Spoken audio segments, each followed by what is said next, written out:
Opening the center, this pawn thrust immediately contests key central squares and prepares piece development. Developing the knight to its most natural outpost, this move immediately challenges white's central pawn and prepares for further kingside expansion. Securing the center, this advance immediately contests black's knight and prepares to expand on the queen side, creating immediate pawn tension. Embracing the king's Indian defense, black immediately signals aggressive intentions, preparing to fianchetto the bishop and challenge the center with dynamic counterplay. Securing the center with the knight prepares further development and potential pawn pushes, aiming for a harmonious setup against black's fianchetto.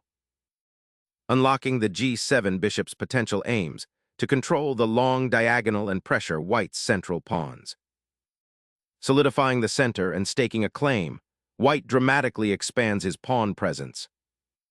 Solidifying the center and preparing for kingside castling offers black a sound pawn structure.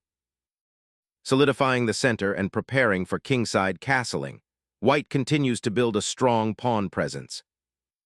Securing the monarch's safety is paramount before launching any counterplay. Securing the knight's diagonal and potentially preparing for a kingside pawn storm, this subtle maneuver aims to prevent immediate counterplay. Solidifying the queenside pawn structure and preparing a potential B5 advance for queenside expansion. Developing the bishop here prepares for castling and supports central pawn expansion, subtly enhancing white's spatial advantage.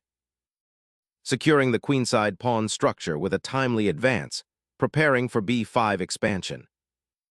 Securing the king's safety, white prioritizes castling, solidifying the position before any central confrontations. Unleashing queenside expansion, this pawn thrust challenges white's central grip and seeks to seize crucial space on the flank. Securing the queenside expansion, this strategically prevents black's B4 pawn push, maintaining central influence. Opening the b-file initiates a sharp pawn structure exchange, potentially leading to early queenside activity for black. Reclaiming the pawn opens lines for your bishops, creating immediate tactical possibilities and pressuring black's center. Confronting the center, black bravely challenges white's pawn structure, aiming to unlock the bishop's diagonal. Centering the bishop prepares to contest the d5 pawn and supports potential knight outposts. Challenging the center's structure, this exchange immediately opens lines and demands white reevaluate their pawn formation and piece placement. The knight boldly steps into the center, challenging black's pawn structure and preparing to dominate the board.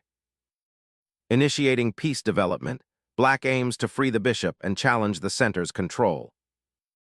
Unlocking the queen and preparing for central pressure, this move aims to outmaneuver black's pawn structure. Opening lines on the queenside begins, aiming to disrupt white's central grip and gain queenside space. Consolidating piece coordination, this prepares for rapid development of the queenside battery and adds pressure on the d5 pawn. Unleashing the bishop, black aims to disrupt white's central control and potentially create a passed pawn on the queenside. Opening this wing gambit aggressively fractures black's central pawn structure, creating dynamic chances on the queenside. Opening the queenside now creates imbalances, forcing a dynamic struggle as pieces find new outposts. Initiating a queenside pawn storm, white aims to dislodge black's outpost and gain initiative. Rerouting the rook to the open e-file now applies pressure to white's center and prepares for potential pawn advances. Unlocking the c-file for rook activity, this repositions the knight to support potential advances and prepares for a dynamic central engagement. Venturing the knight to the edge of the board might create outpost opportunities, but leaves the kingside potentially vulnerable. Clearing the path for the queen to dominate the central files, while also preparing for potential pawn advances. This knight embarks on a journey to the queenside, seeking to challenge white's central control and potentially create future queenside pressure. Seizing the open file now forces black's pieces into a cramped defensive posture. A daring recapture that injects immediate tactical dynamism into the queenside, potentially disrupting white's pawn structure. Reinforcing the central pawn and preparing for a kingside attack, this move subtly shifts the initiative. The rook now eyes the kingside, seeking active post and potentially opening lines with a subsequent advance. Injecting a knight into the enemy camp, this maneuver aims to disrupt black's pawn structure and exploit the semi-open kingside. Reclaiming the open file offers crucial counterplay and prevents white from dominating the c-file unchallenged. Repositioning the rook to the second rank aims to contest the open file and potentially reinforce the queenside defense. Unleashing the f-pawn creates immediate threats to the central knight and aims to disrupt white's pawn structure. Initiating a strategic repositioning, knight retreats to reinforce central control and prepare for a potential kingside foray. Challenging the center and opening new avenues for the knight, this pawn thrust aims to disrupt white's harmonious development and seize initiative. Unleashing a knight to occupy a vital central outpost, this maneuver pressures black's pawn structure and prepares further central expansion. Opening the e-file for the queen and rook, a preparatory step for future pawn advances or pieces entering the center. Concentrating knights centrally, white seeks to disrupt black's pawn structure and gain initiative on the queenside. This audacious queen sortie dramatically intensifies central tensions, potentially creating unstoppable attacking avenues on the kingside. Reclaiming central influence, the knight repositions to contest the critical e5 square, unlocking the queenside while creating diagonal pressure against white's king. Re-establishing central pressure after a period of pawn advances, white reclaims initiative and prepares for a kingside attack. Trading queens here simplifies the position, potentially heading towards an endgame where black's knight might become more active. Simplifying into a favorable exchange, the rook now eyes the central files, aiming to exploit black's isolated pawns. The knight repositions, eyeing the advanced pawns and seeking to disrupt white's control of the center. Solidifying the pawn structure to prevent immediate tactical breakthroughs, aiming for a balanced middle game.